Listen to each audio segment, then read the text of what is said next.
산들교회 참 좋아합니다. 제가 여기 하늘장신대 3년 반 있었는데 가장 많이 와서 예배드린 교회가 이 교회고요. 또 옛전 목사님 계실 때 가끔씩 설교도 전할 기회가 있고 해서 참 좋은 기억이 참 많습니다. 참 좋은 교회다 그랬는데요.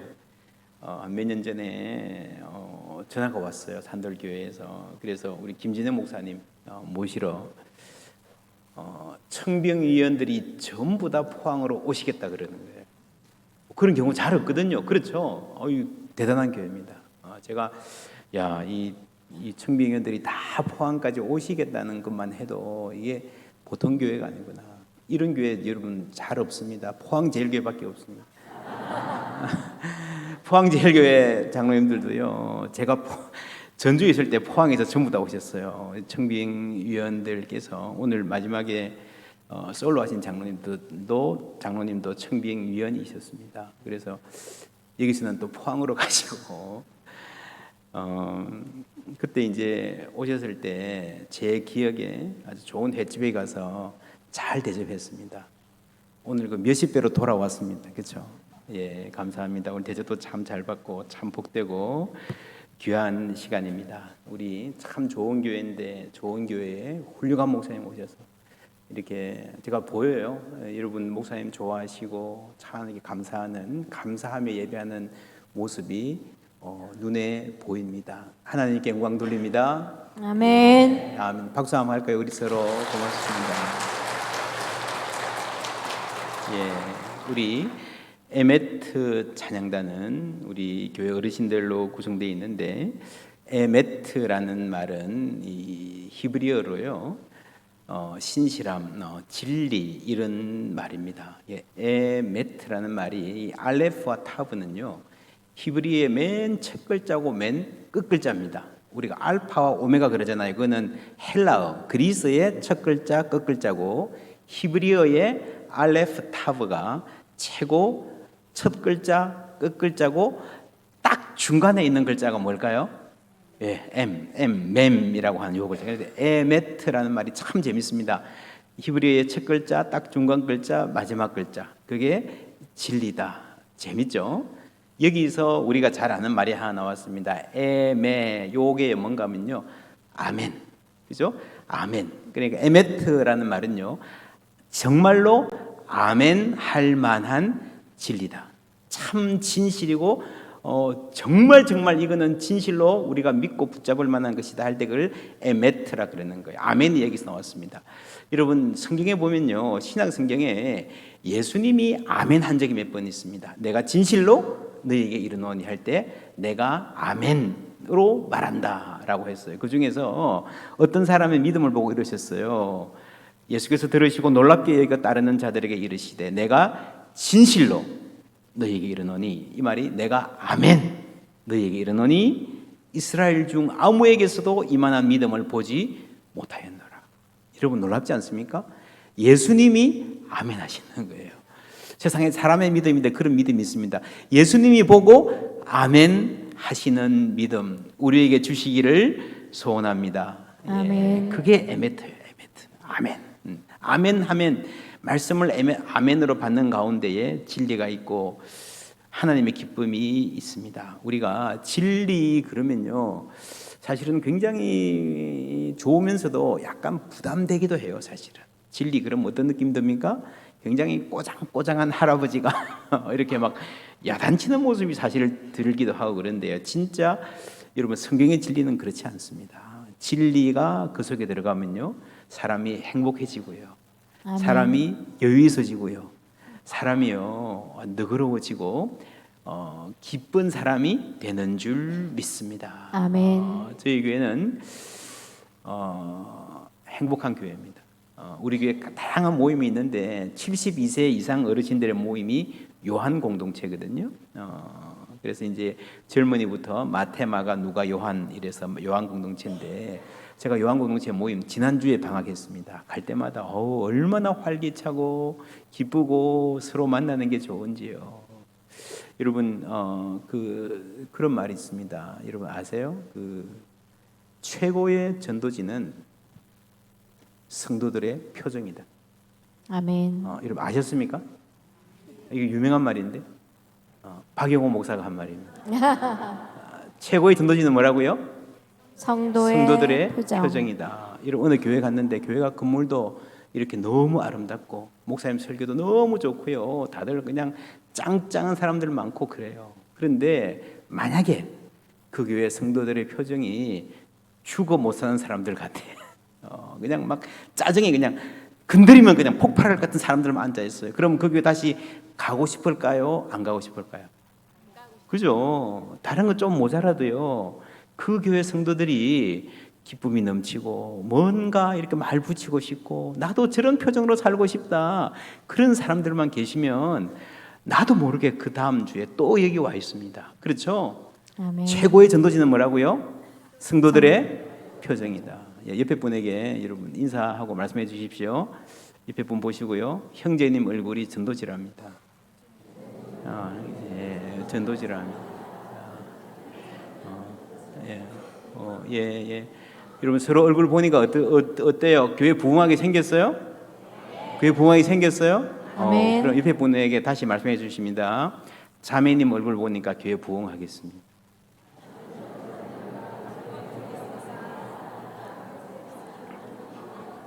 할렐루야. 제가 지금 보니까 정말 교회 지금도 잘 성장하고 부흥하지만 앞으로 더 하나님께서 큰 은혜 주실 줄 믿습니다. 아멘. 그래서 여러분이 진리의 사람이 되면 행복한 겁니다. 전도서 3장 11절부터 우리 다 같이 읽어볼까요? 예. 하나님이 모든 것을 지으시되 때를 따라 아름답게 하셨고 또 사람들에게는 영원을 사모하는 마음을 주셨느니라. 그러나 하나님이 하시는 일의 시종을 사람으로 측량할 수 없게 하셨도다.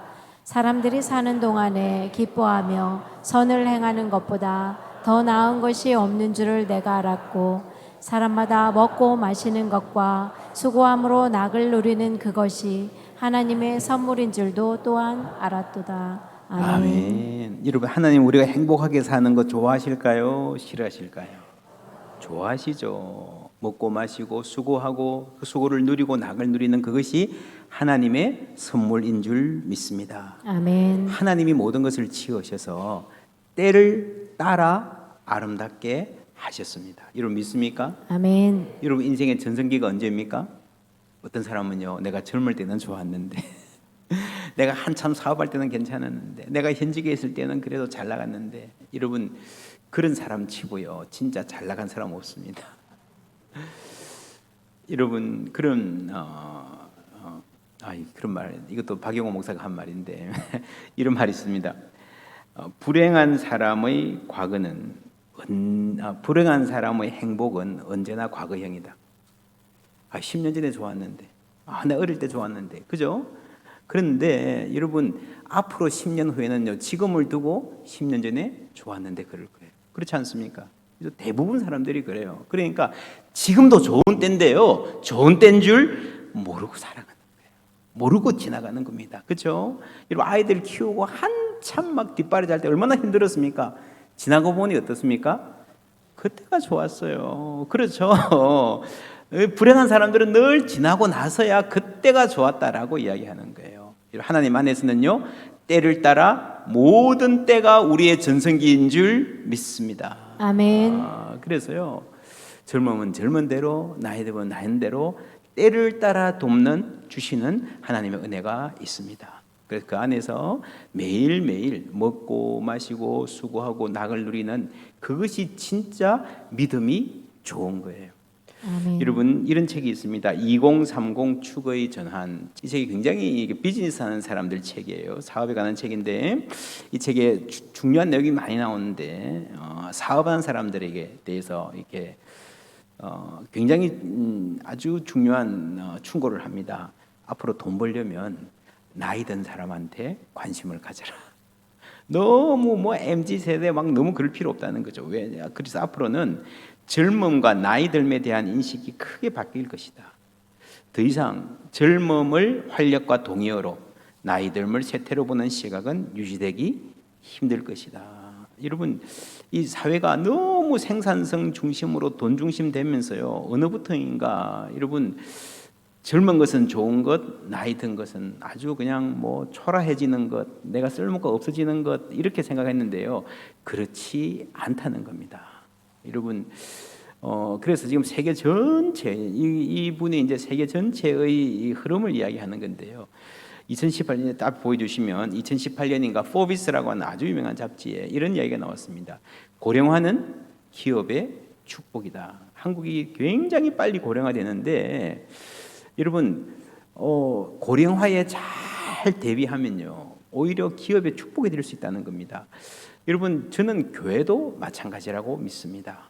여러분 우리가 너무 젊음 다음 세대 이런 말만 많이 해가지고요. 사실은 이제 어르신들이 제가 목회를 해보면요 다 이렇게 공감은 합니다. 그래 교회가 잘 되려면 젊은 사람들 많아야지. 우리는 뭐 그냥 여러분 그렇지 않습니다. 그래서 제가 이 때를 따라 아름답게 하시고 이 말씀하면서 3년 전에 우리 교회에서 이런 설교를 한 적이 있습니다. 한국 교회의 다음 세대는 무슨 세대라고요? 노년 세대다. 우리가 다음 세대 많이 하잖아요, 그죠? 근데 한국의 다음 세대는 노년 세대입니다. 무슨 말인가 하면 잘 들어보세요, 여러분. 우리가 물론 젊은이들 열심히 전도하고 아이들을 이렇게 잘 가르치고 교회 잘 오도록 해야 되는데 그렇게 한다 하더라도 10년, 20년 후에는요 교회 전체의 인구가 상당히 나이가 많아질 겁니다. 이건 현실입니다. 어쩔 수 없습니다. 한국 사회 전체가 그렇게 될 거예요. 그죠? 그래서 10년, 20년 후에 정말 좋은 교회, 정말 활력 있는 교회, 정말 미래가 있는 교회는요 젊은 사람들만 많은 교회가 아니에요. 모든 연령이 다 행복하고 은혜롭게 선교적으로 살아가는 교회여야 그게 정말 좋은 교회가 될 줄 믿습니다. 아멘. 그렇잖아요.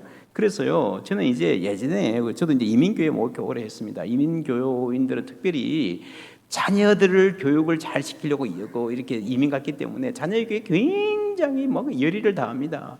신앙교육도 그렇습니다. 그래서 우리는 못 먹고 못 살아도 그냥 집 한 칸 지어서 교회도 짓고 뭐 해가지고 아파트 하나 집 하나라도 자녀들에게 번듯한 거 물려주자. 우리는 그냥 못 먹고 못 살고 막 참고 견디고 허리띠 졸라매도 자녀들한테 좀 제대로 된 거 좀 물려주자. 이런 생각이 있잖아요, 그죠?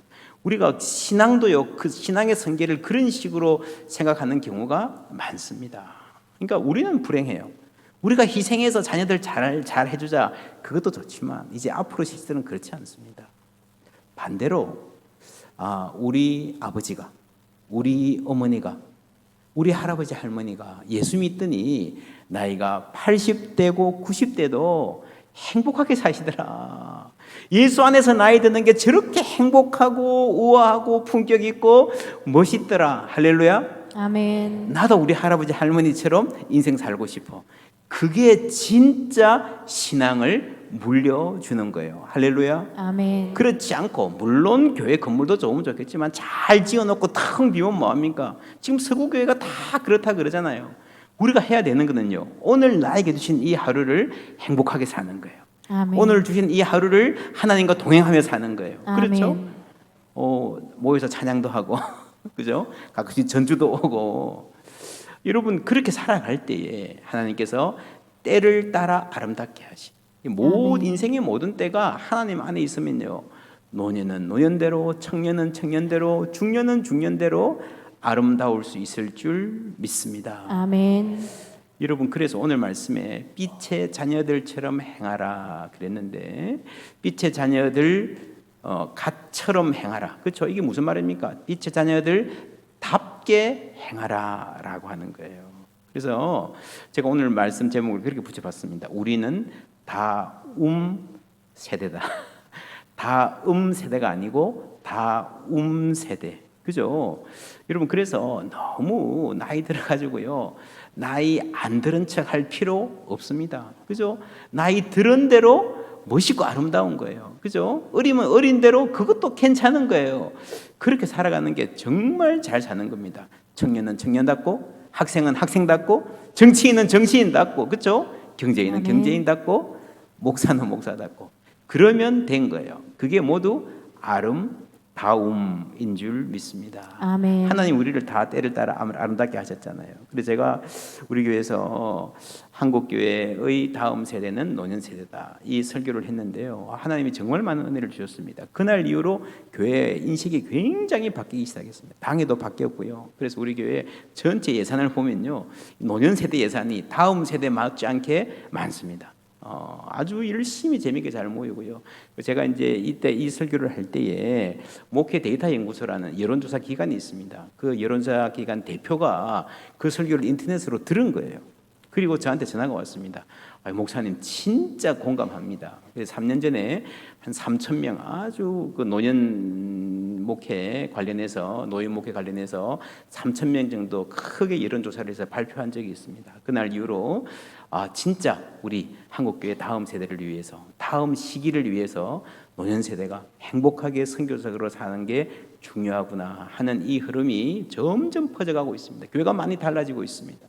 제가 그렇게 하면서요, 이 노년에 대한 공부를 조금 했습니다. 예를 들면 나이 들매 관하여라고 하는 책이 있습니다. 이 책은 똑같습니다. 아까 이야기했던 것처럼 이제까지 이 아주 유명한 미국 의사가 쓴 교수님이 쓴 책입니다. 샌프란시스코 대학 캘리포니아 대학 샌프란시스코 캠퍼스의 교수 에런슨이 쓴 책인데요. 이 책이 2019년에 나오자마자 뉴욕 타임즈 베스트셀러가 됐습니다. 이분이 이 책이 굉장히 재밌어요. 노인에 대해서 관심 있으면 읽어볼 필요가 있습니다. 세상에 소아과가 많잖아요, 그죠?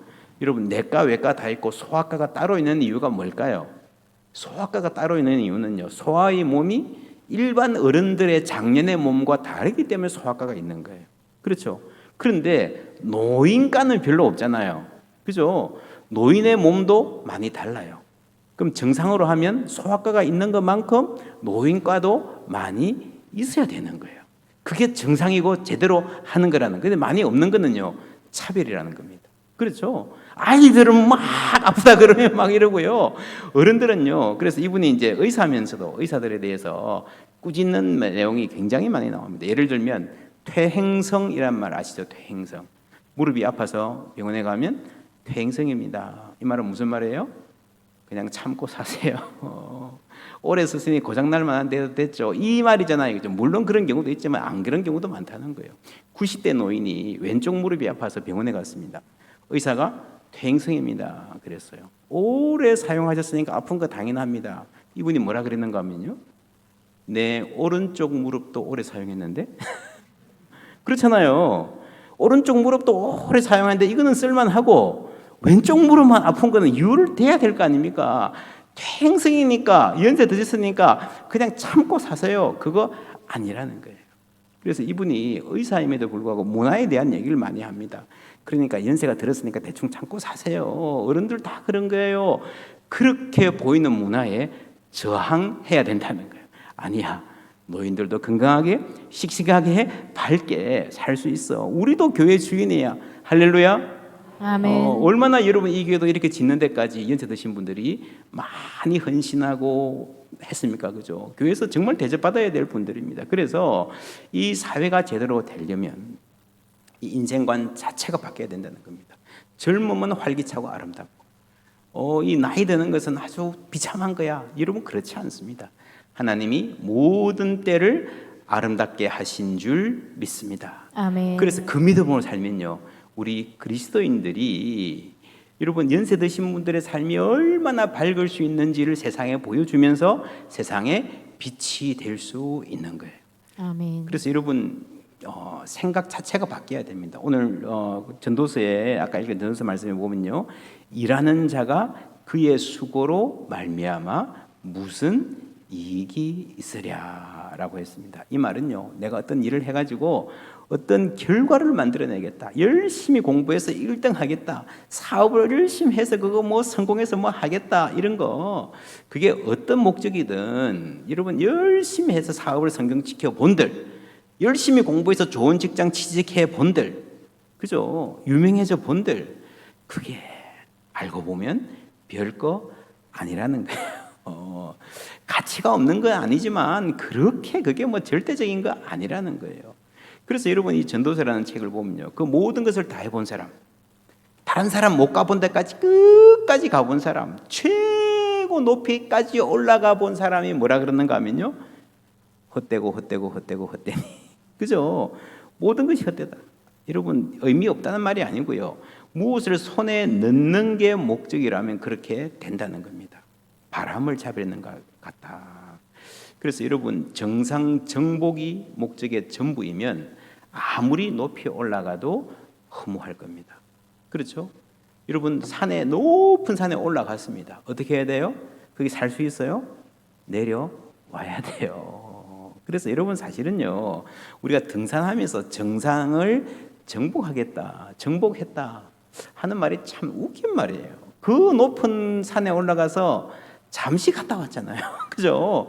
잠시 갔다 온 게 뭐 정복한 거야. 그렇잖아요.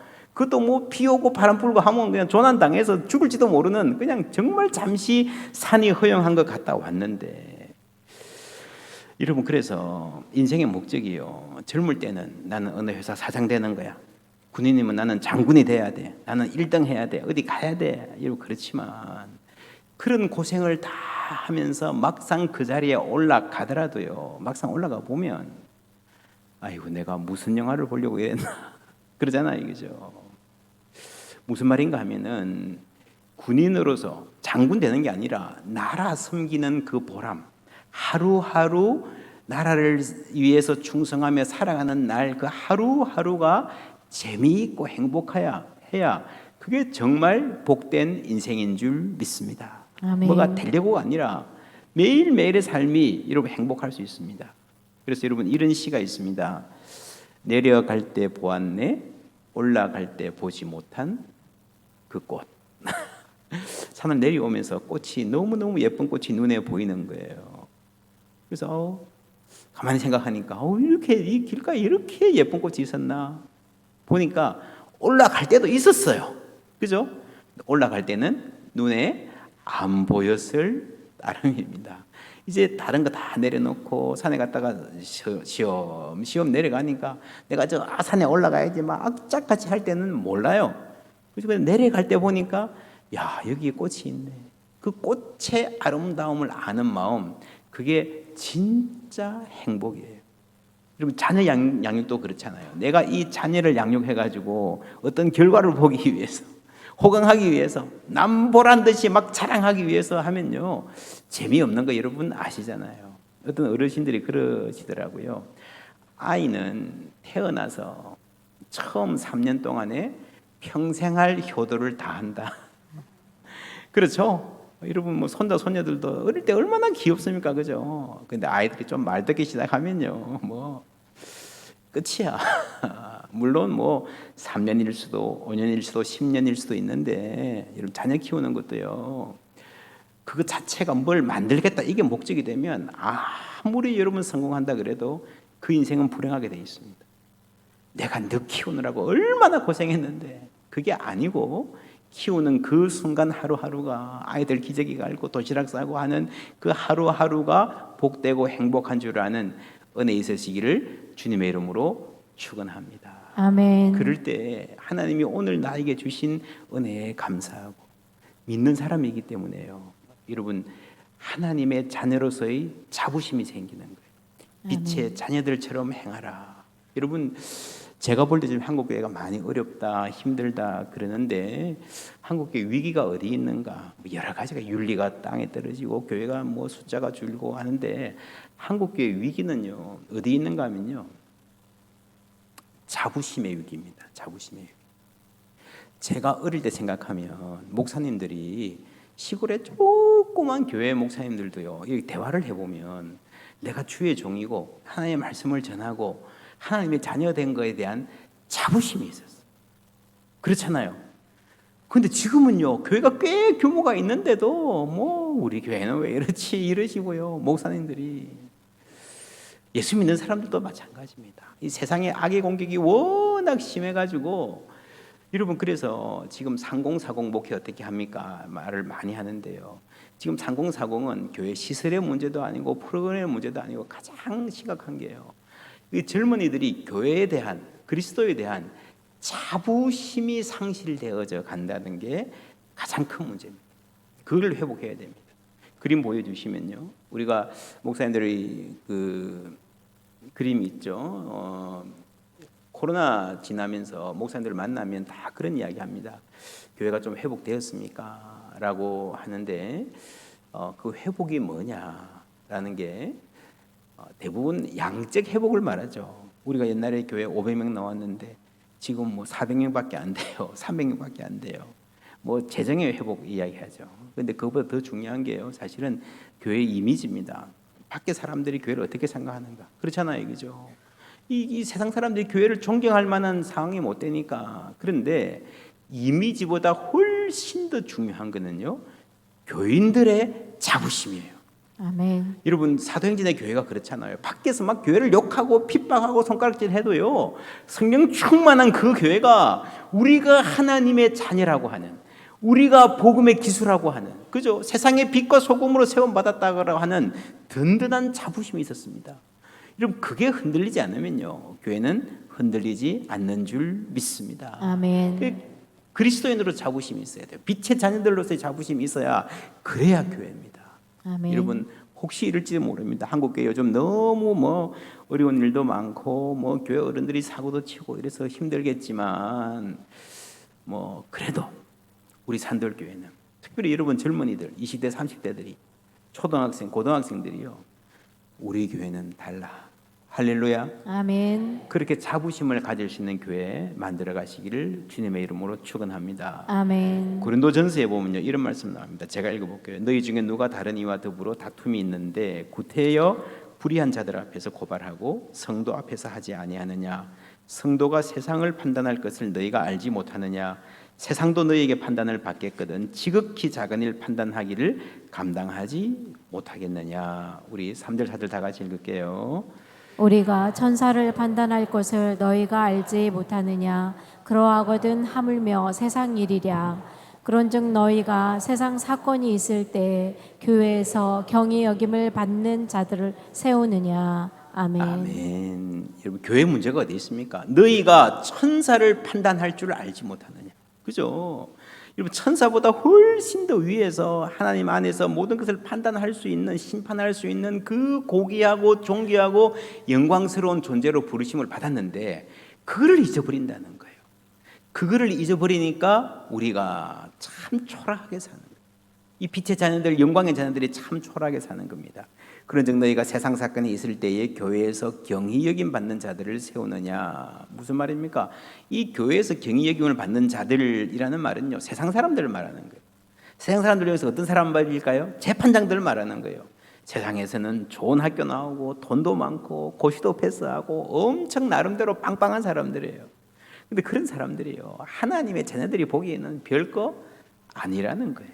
그렇죠? 그만큼 왜요? 우리는 천사들도 판단할 그 영광의 자리로 부름받은 사람인 줄 믿습니다. 아멘. 그 자부심이 있으면 이 교회라는 하나님이 세우신 이 교회가 얼마나 큰 영광으로 부르심 받았는지, 우리 같은 죄인이 하나님 아버지의 자녀가 되었잖아요. 천지의 주제이신 하나님 아버지의 아들, 딸 된 줄 믿습니다. 아멘. 이 자부심이 있을 때에, 교회 영광을 제대로 할 때에 여러분, 교회는 다시 이 땅에 빛이 될 수 있을 줄 믿습니다. 아멘. 한국 교회 최대의 위기는요, 사람이 주는 것도 아니고요, 돈이 없는 것도 아니고요, 건물이 없는 것도 아니고 프로그램이 없는 것도 아닙니다. 우리가 하나님 자녀된 영광의 자부심, 그것을 잃어버려서 그래요. 이 자부심 안에 뭐가 있습니까? 오늘 나에게 주신 이 하루가 얼마나 복된 날인지 아는, 그죠? 우리가 청년이든 소년이든 노년이든 어느 때든 하나님 안에서는 인생의 모든 때가 아름다움을 믿습니다. 아멘. 아름답게 자부심을 갖고 살아갈 수 있는 것입니다. 여러분, 인도의 초대 총리였던 네루라는 사람이 있죠. 자와할랄 네루. 이분은 인도의 명문 가문에서 태어나서 인공 유학을 마치고 돌아와서 변호사로 활동하던 중에 이 간디를 만납니다. 간디하고 함께 정치하면서 막 투옥돼요. 오랫동안 9차례나 인도 독립할 때까지 9차례나 수감됐었습니다. 근데 1930년대 네루가 형무소에 수감되어 있을 때에 그의 어린 외동딸이 혼자 집을 지키고 있었습니다. 엄마도 감옥에 있었어요. 여러분, 이 딸에게 얼마나 혹독한 시절이었을까요? 그해 가을에 이 딸 인디라 간디가 13번째 생일을 홀로 맞습니다. 감옥에 있던 아빠가 편지를 써서 도착했습니다. 이런 내용이에요. 해마다 생일이 돌아오면 너는 을에 선물이나 축복을 받기 마련이었지. 하지만 이 형무소에서 내가 무슨 선물을 해줄 수 있겠니? 하지만 얘야, 나는 너에게 정말 귀한 선물을 주고 싶구나. 내 선물은 눈에 보이거나 손으로 만질 수 있는 것은 아니란다. 나는 영혼으로 된 것, 이 형무소의 높은 담도 가로막을 수 없는 그런 것을 주고 싶구나. 이런 편지를 썼습니다. 이 편지를 쓰고 나서요, 3년 동안 편지를 써요. 196통. 그래서 세계 역사 전체를 아빠가 아는 대로 정리해서 써줍니다. 이게 책으로 엮은 것이 세계사 필력이라고 한국에도 나와 있는 세계적으로 굉장히 유명한 세계사 책이죠. 이게 독특한 세계. 아빠가 딸을 위해 쓴 196통의 편지가 책이 돼서 나온 겁니다. 역사책이죠. 그러니까 여러분, 그 딸이 세상에서 배우는 역사는요, 전부 영국 중심의 역사입니다. 제국주의의 역사입니다. 그 역사를 쭉 배우다 보면요, 영국은 훌륭하고 우리는 바보야. 영국 같은 나라가 우리나라를 지배하는 건 당연해. 그죠? 자부심이 있을 수가 없죠. 그런데 이 아빠가 쓴 편지는요, 인도인의 입장에서 세계 역사 전체를 찬찬히 써줍니다. 이 역사관을 배우면서 이 인디라 간디의 자아상이 형성되고 세상을 보는 눈이 형성되어서 자라나는 겁니다. 여러분 생각해 보세요. 13살짜리 한창 감수성 예민할 때에 아빠도 감옥 가 있고 엄마도 감옥 가 있는데 얼마나 여러분 살기 힘들겠습니까? 그리고 그 자아상과 자부심이 안 그래도 열등감 많은 나이에 얼마나 무너지겠습니까? 그죠? 근데 그 아빠가 세계사 역사 전체를 써서 보내는 편지를 읽고 자라면서 이 아이가 정말 정신이 건강한 아이로 자랍니다. 그래서 여러분 아시죠? 인도의 첫 여성 총리가 됩니다. 그것도 2번이나 총리를 역임하죠. 아빠가 심어진 자존심, 자부심, 그죠? 인도인의 정신, 형무소 담도 막을 수 없는 그 고귀함을 아빠가 전해줄 수 있었던 것입니다. 여러분, 우리의 신앙은 더욱더 깊고 고귀한 힘과 능력이 있음을 믿습니다. 아멘. 우리가 가르치는 성경, 그렇잖아요. 우리가 자녀들에게 읽어주는 성경, 우리가 살아내는 이 복음의 귀한 말씀, 이것이 우리 다음 세대, 여러분 자녀들의, 여러분 손자 손녀들의 삶의 가치관, 세계관을 형성하기를 주님의 이름으로 축원합니다. 아멘. 그 핵심에 뭐가 있는가 하면요, 하나님 자녀의 자부심이 있는 거예요. 아멘. 우리가 먼저 자부심 있게 살아야 됩니다. 여러분 아멘. 세상 것 좀 못 가져도, 세상 사람 다른 사람들처럼 건강하지 못해도요, 우리가 하나님께 찬양할 수 있고, 그죠? 우리가 말씀대로 살고, 우리가 예배하며 살고, 내가 하나님의 자녀인데, 여러분 얼마나 영광스럽습니까? 아멘. 이 진리 안에 살아가는 우리 모두 되기를 주님의 이름으로 축원합니다. 아멘. 이 진리 안에 있으면요, 행복해집니다. 예수 믿으면요, 표정부터 달라집니다. 어우, 저분은 예수 믿더니 어떻게 그렇게 달라졌어? 그래서 베드로후서에 보면 나오잖아요. 너희 속에 있는 소망에 관한 이유를 묻는 자들에게. 말 안 해도 사람들이 아줌마 무슨 좋은 일 있어요? 그렇죠? 소망의 이유를 묻는 게 그런 거예요. 아, 뭔가 달라요, 여러분. 그것이 바로 하나님 사랑을 마음에 가진 사람의 자부심, 그 자부심에서 나온 행복인 줄 믿습니다. 아멘. 우리는 다음 세대도 중요하지만요, 각각 다음 세대입니다. 그죠? 아멘. 노년은 노년답게, 청년은 청년답게, 하나님의 자녀는 하나님의 자녀답게, 아멘. 아름답게 살아가시기를 주님의 이름으로 축원합니다.